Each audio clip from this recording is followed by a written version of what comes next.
히브리서는 평안함 가운데 쓰여진 책이 아니라 예수 그리스도를 믿는다는 이유 하나만으로 지금 내 눈앞에서 내 사랑하는 자녀들이 죽어가야 하는 것을 보아야 하는 처참한 고난의 현장에서 살기 위해서 배교해야 할 것인가, 끝까지 믿음을 붙들어야 할 것인가를 결단해야 하는 극한 공포에 있었던 원독자 그리스도인들에게 예수 그리스도가 어떤 분이신지, 왜 예수 그리스도를 붙잡아야 하는지, 다시 유대교로 돌아가면 안 되는지를 논리적으로 설명을 하는 서신서입니다. 히브리서 안에는 교환 구조라는 기법이 사용되었습니다. 그래서 A와 B가 교차로 등장하고 A에서는 교리와 가르침을 말하고 있고 B에서는 권면과 경고를 하고 있습니다. 가르침의 내용은 그 어떤 누구와도 비교할 수 없는 분이 우리 주 예수 그리스도이시다라고 가르치고 있고, 경고의 내용은 크게 5가지로 정리할 수 있습니다. 첫 번째는 구원을 등한시 여기지 말라, 믿음을 버리지 말라, 타락하지 말라, 다시 죄를 짓지 말라, 하나님을 거역하지 말라는 5가지의 경고로 되어 있습니다. 또한 히브리서는 대조를 많이 사용하는데 선지자들과 예수 그리스도를, 유대인들이 숭배하는 천사와 예수 그리스도를, 모세와 예수 그리스도를 대조함으로써 누구와도 비교할 수 없이 뛰어나신 분이 우리 주 예수 그리스도이시다라고 선포하고 있습니다. 5장부터 4번째로 대조하고 있는 것이 아론과 예수 그리스도를 대조하고 있습니다. 오늘 말씀을 통하여 3가지를 살펴볼 것인데, 첫 번째는 멜기세덱은 누구인지를 살펴볼 것이고, 2번째는 레위 지파인 대제사장 아론의 후손들이 드렸던 제사와 그 목적을 살펴볼 것이고, 3번째는 율법이 폐하여져서 아론의 반차가 아닌 멜기세덱의 반차를 따르는 다른 한 제사장이 누구인지, 그분은 왜 대제사장이 되셔서 우리들에게 소망이 되는지를 살펴보겠습니다. 히브리서 7장 11절의 말씀입니다. 7장 11절의 말씀입니다. 함께 읽겠습니다. 레위 계통의 제사 직분으로 말미암아 온전함을 얻을 수 있었으면 백성이 그 아래에서 율법을 받았으니 어찌하여 아론의 반차를 따르지 않고 멜기세덱의 반차를 따르는 다른 한 제사장을 세울 필요가 있느냐. 아멘. 우리들은 11절을 읽으며 대제사장은 아론의 반차를 따르는 레위 지파에서만 나와야 하는데, 기록도 많지 않고 잘 알려지지도 않은 멜기세덱은 누구이며 멜기세덱의 반차를 따르는 다른 한 제사장은 누구이며 왜 세웠지를 질문해야 합니다. 창세기 14장 18절과 20절, 시편 110편 4절과 히브리서 5장과 7장에서만 멜기세덱이라는 인물이 나오기 때문에 자료가 부족하고 우리들에게는 굉장히 낯설은 인물인데, 멜기세덱은 어느 한 공동체에서는 굉장히 유명한 사람이었습니다. 요단강에서 사해로 들어가는 근처에 있었던 쿰난 공동체였는데, 이 공동체는 제사장들이 이끌며 광야에서 책을 읽던 사람들이었습니다. 세례 요한도 이 공동체에 속합니다. 이 사람들은 최소한의 양식만을 가지고 굴에 들어가서 금욕주의의 생활을 하며 율법을 연구했습니다. 이들이 집중적으로 연구했던 사람이 멜기세덱입니다. 히브리서의 저자는 예수 그리스도를 설명하면서 우리들은 잘 모르지만 그들에게는 유명한 멜기세덱을 소개하고 있습니다. 성경에 멜기세덱이 어디에서 등장하는지 누구인지를 보겠습니다. 히브리서 7장 1절과 2절의 말씀입니다. 이 멜기세덱은 살렘 왕이요 지극히 높으신 하나님의 제사장이라. 여러 왕을 쳐서 죽이고 돌아오는 아브라함을 만나 복을 빈 자라. 아브라함이 모든 것의 10분의 1을 그에게 나누어 주니라. 그 이름을 해석하면 먼저는 의의 왕이요 그 다음은 살렘 왕이니 곧 평강의 왕이요. 아멘. 창세기 14장에 나오는 내용으로 가나안 북부 연합군과 가나안 남부 연합군 사이에 전쟁이 일어납니다. 전쟁에서 승리한 북부 연합군이 남쪽 소돔에 살고 있던 롯을 끌고 갑니다. 아브라함은 조카 롯을 구하기 위하여 훈련된 318명을 데리고 가서 적들을 물리치고 롯을 비롯하여 빼앗겼던 모든 재물을 다 찾아옵니다.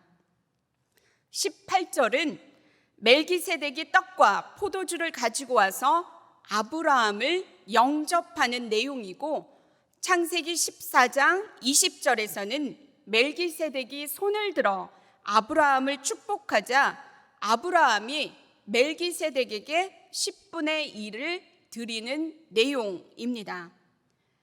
멜기세덱을 히브리서 7장 3절은 이렇게 기록합니다. 아버지와 어머니가 없다. 이 말은 인간적인 출생의 방법으로 태어나지 않았기에 어떤 존재의 신성함과 영원함을 묘사하는 것입니다. 두 번째는 족보가 없다. 이 말은 누군가의 후손으로 태어나지 않았다라는 말입니다. 세 번째는 시작한 날도 없고 생명의 끝도 없다라는 말은 창조된 피조물이 아니라 멜기세덱은 존재하지 않은 때가 없었고 언제나 영원히 존재하는 분이라는 말입니다. 항상 제사장으로 있다라는 말은 영원히라는 말로 대체할 수 있습니다.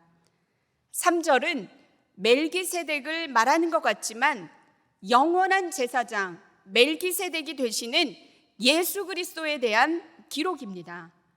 7장에서는 멜기세덱에 대한 우월성을 또한 기록하고 있습니다.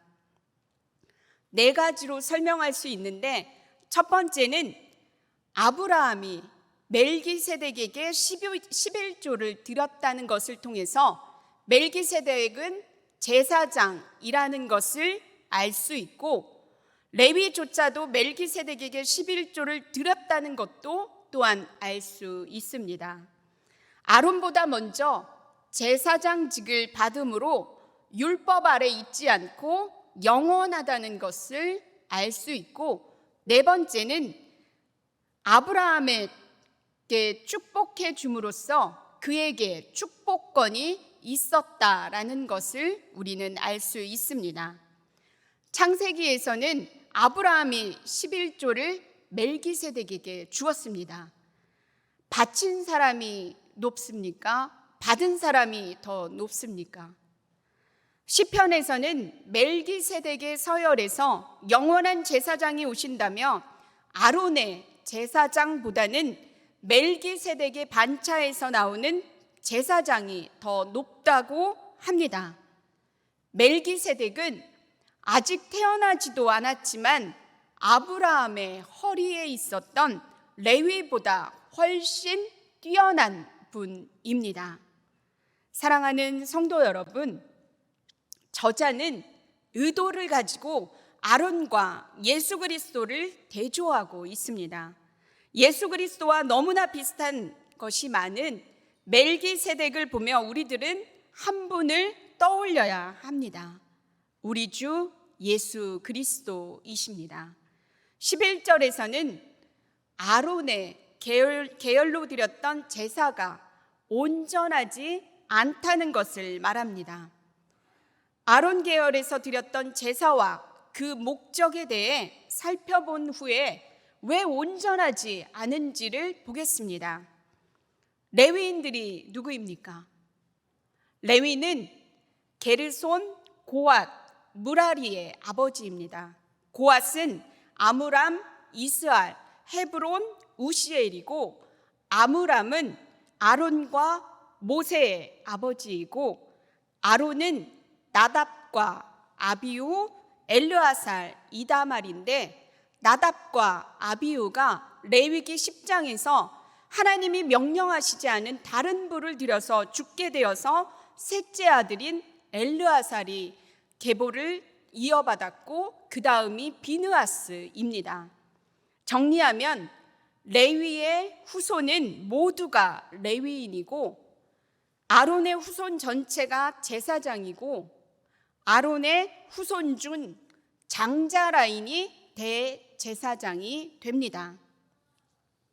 하나님께서는 430년 동안 애굽에서 종살이를 하던 이스라엘 백성들과 함께 거하시기 위해서 출애굽을 시키십니다.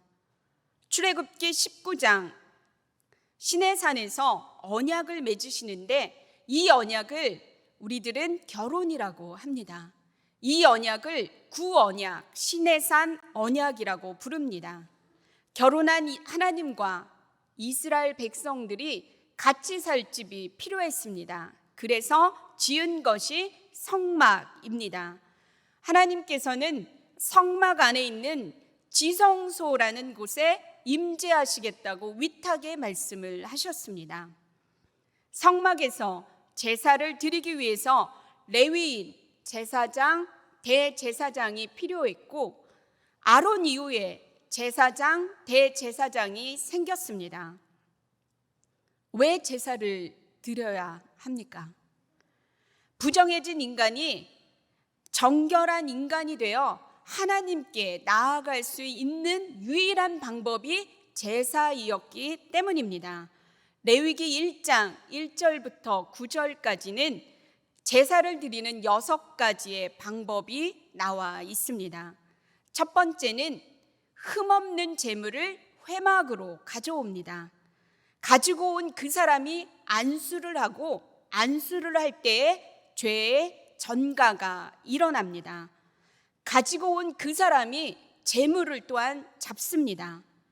가지고 온 그 사람이 번제물의 가죽을 벗깁니다. 가지고 온 그 사람이 역시 조각을 내고 각을 뜹니다. 그리고 마지막 아론의 제사장들이 각든 머리와 기름을 제단 위에서 불사릅니다. 소가 있고 사람이 있습니다. 사람이 죄를 범했으면 죄를 지은 사람에게 하나님의 진노가 임하는 게 공의이고 정의인데, 내가 죄를 지었음에도 불구하고 죄를 소에게 전가시키라고 합니다. 그럼 나에게 쏟아져야 할 마땅한 하나님의 진노를 누가 받는 것입니까? 소가 받습니다. 내 죄를 소에게 전가시키는 방법은 안수할 때였습니다. 안수할 때에 사람의 죄는 소에게 전가가 되고, 소의 흠없음이 우리에게 옵니다. 이렇게 정결해진 인간만이 하나님이 계시는 성막에서 기도할 수 있고 하나님 앞에 나아갈 수 있었습니다. 의인들의 모임에 들어갈 수 있었습니다. 사랑하는 성도 여러분, 하나님을 믿는 사람들이 성막에 갈 수 없고 기도할 수 없고 의인들의 모임에 갈 수 없다는 것은 불행한 일입니다. 구약 시대에는 부정한 인간이 하나님께 나아가면 즉시 죽었기에 못하던 3가지를 오늘 우리들은 마음껏 할 수 있습니다. 그런데 우리들은 하나님께 나아가지 않는 것이, 기도하지 않는 것이 어쩌면 너무나 당연하게 살고 있지는 않은지 모르겠습니다. 다시 기도의 자리로, 예배의 자리로 나아가셔서 하나님의 말씀과 하나님의 마음을 보시기 바랍니다. 우리들의 권리를 찾기를 바랍니다. 우리들의 권리는 하나님께서 주신 기도입니다. 그 기도의 무기를 가지고 하나님 앞에 나아갈 때 우리들의 영이 살고 또한 우리들은 하나님 앞에 바로 서게 될 것입니다. 저와 여러분의 삶에 이 은혜가 임하길 바랍니다. 여기에서 우리가 생각해 볼 것이 있습니다. 제사를 드리기 위하여 매번 희생 제물이 필요했고, 제사를 드리는 사람의 입장에서 보면 1년에 한 번은 꼭 성막에 가야 했고 그 번거로움이 있었습니다. 매번 흠없는 제물을 가지고 온 그 사람이 죽여야 하기에 한 번도 짐승을 죽여보지 못한 사람은 한 명적소에 찔러서 죽일 수가 없습니다. 그 고통이 이루 말할 수가 없습니다. 대제사장 입장에서는 연약한 사람인지라 죄를 짓게 되고 또한 영원히 살지 못하는 문제가 있었습니다. 제사를 드리는 사람들, 제사장, 이 세 사람의 공통점이 무엇입니까? 반복한다는 것이고 죽으면 또 바꾸어야 하는 번거로움이 있었습니다. 이런 일을 1년에 한 번씩 매번 해야 하는 사람들이 무슨 생각을 했을까요? 한 번에 할 수 있는 온전한 방법이 없는지를 생각하지 않았을까요? 히브리서 7장 14절 15절의 말씀입니다. 히브리서 7장 14절 15절의 말씀입니다. 함께 읽겠습니다.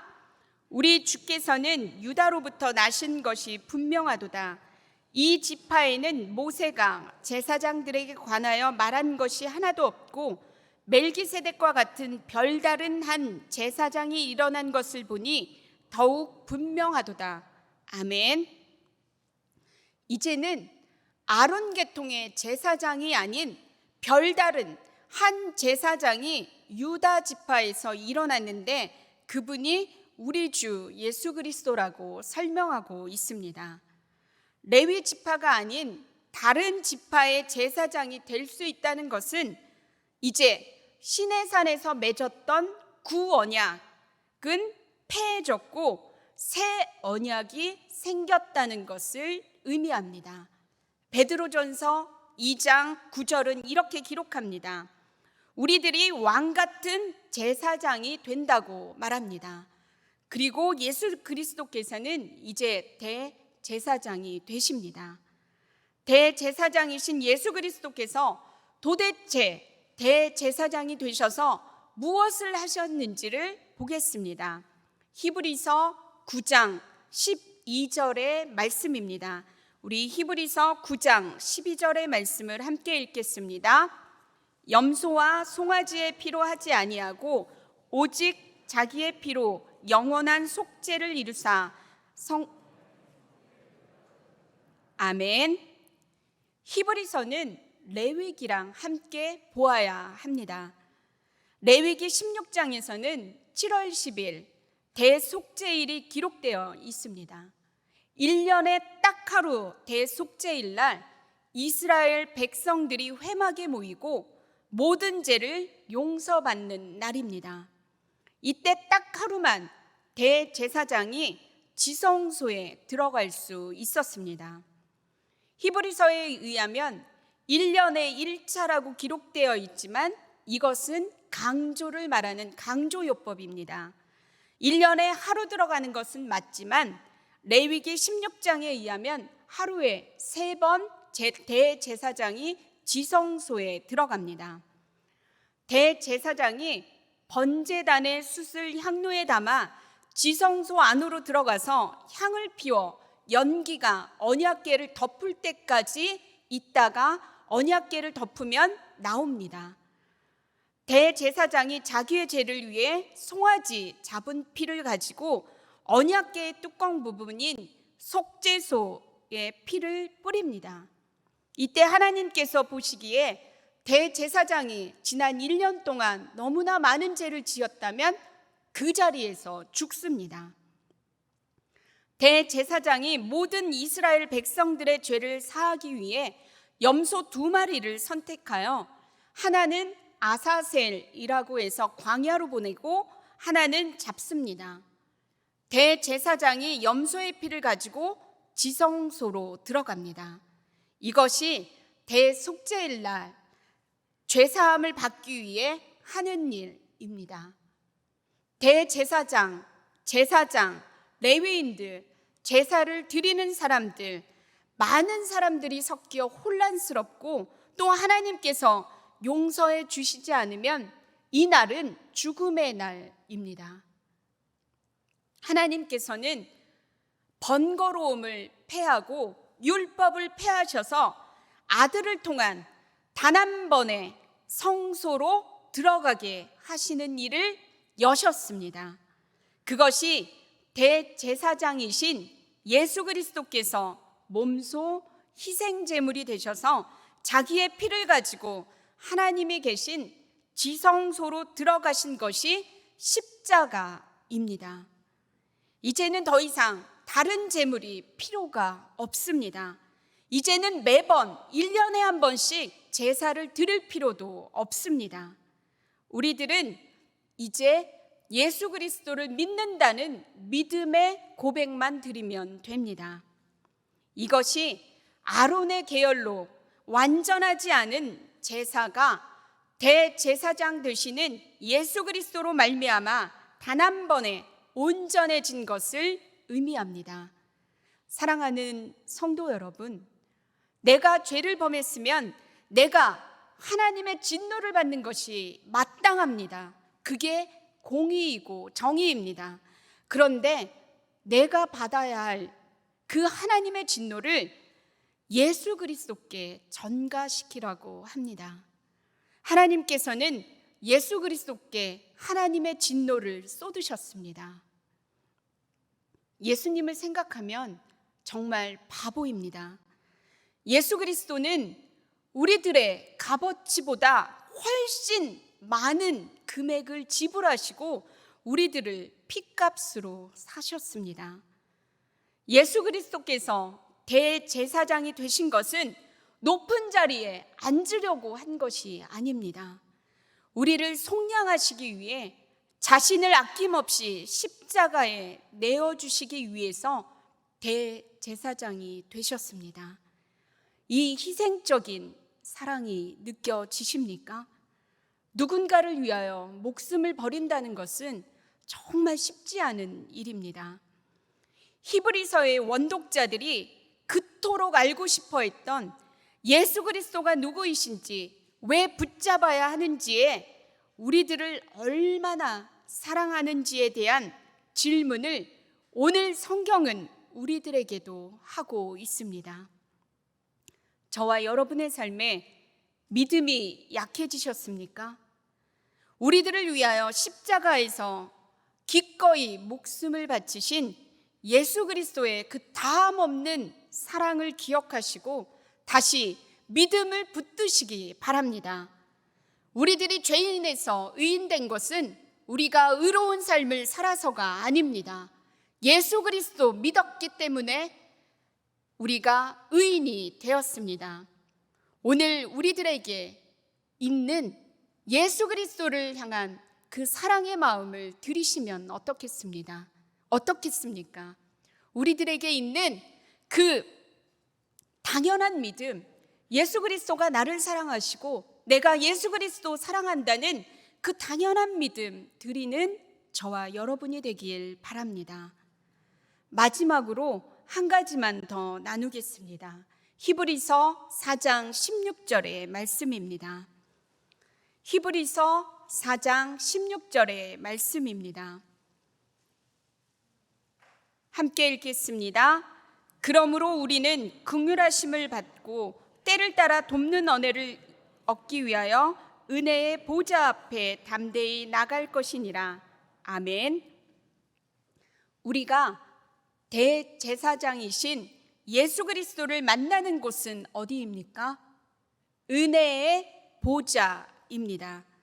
출애굽한 이스라엘 백성들과 하나님이 언약을 맺으시는데 이것이 결혼입니다. 하나님과 이스라엘 백성이 만든 문서가 언약 문서입니다. 그 언약 문서가 십계명이고 이것은 돌판에 하나님께서 직접 기록하여 주셨습니다. 언약을 담고 있는 궤가 언약궤이고 언약궤는 지성소에 보관합니다. 지성소에는 누가 있습니까? 하나님께서 지성소에 거하시겠다고 위탁의 말씀을 하셨습니다. 유대인들에게는 언약궤를 부르는 별명이 있었습니다.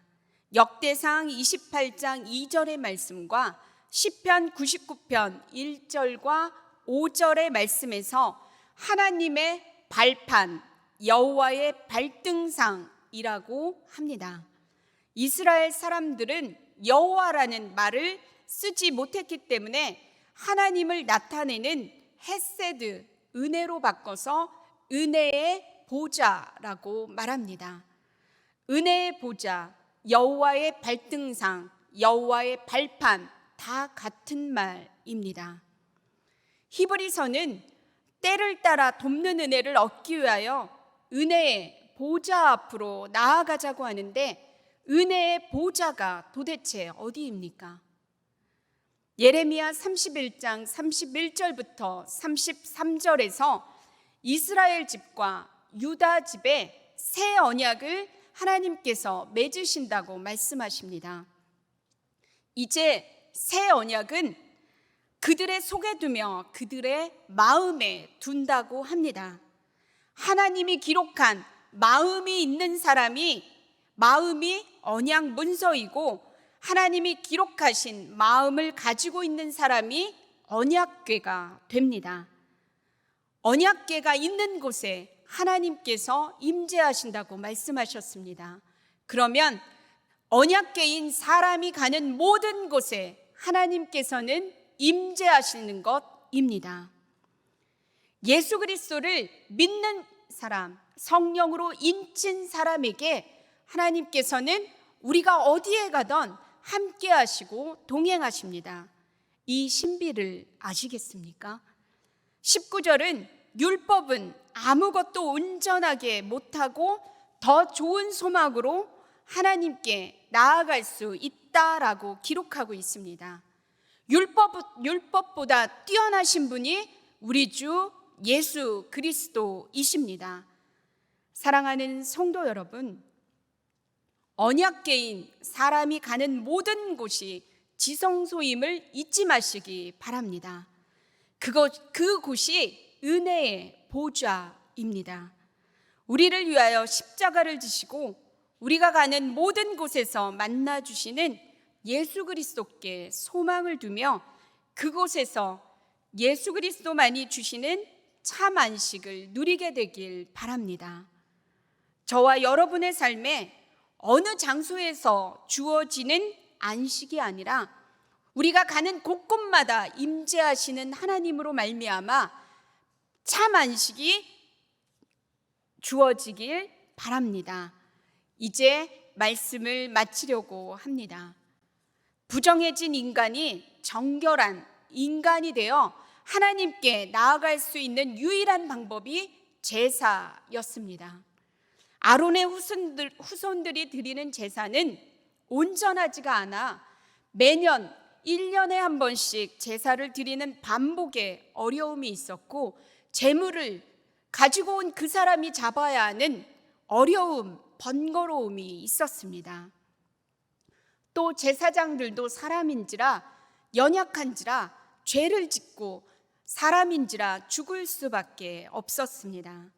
그래서 성경은 멜기세덱이라는 한 인물을 매개체로 가지고 와서 아론의 계통에서 제사장이 아닌 멜기세덱의 반차를 따르는 대제사장 되시는 예수 그리스도는 이제 구약의 제사를 폐하였고 단 한 번에 성소에 들어가셨다.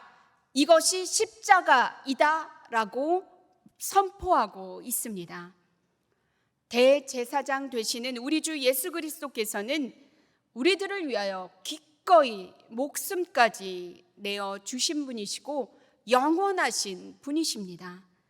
우리가 생각하는 우리들의 값어치보다 목숨을 내어주실 정도로 높이 높이 평가하고 계시는 예수님께 오늘 우리 거창한 믿음이 아니라 당연한 믿음, 예수 그리스도 사랑하는 그 당연한 믿음 드리면 어떻겠습니까? 저와 여러분의 삶에 대제사장 되시는 예수 그리스도로 말미암아 온전해지며 더 좋은 소망을 갖고 은혜의 보좌 앞에서 매일매일 참 안식을 누리게 되길 바랍니다. 기도하겠습니다.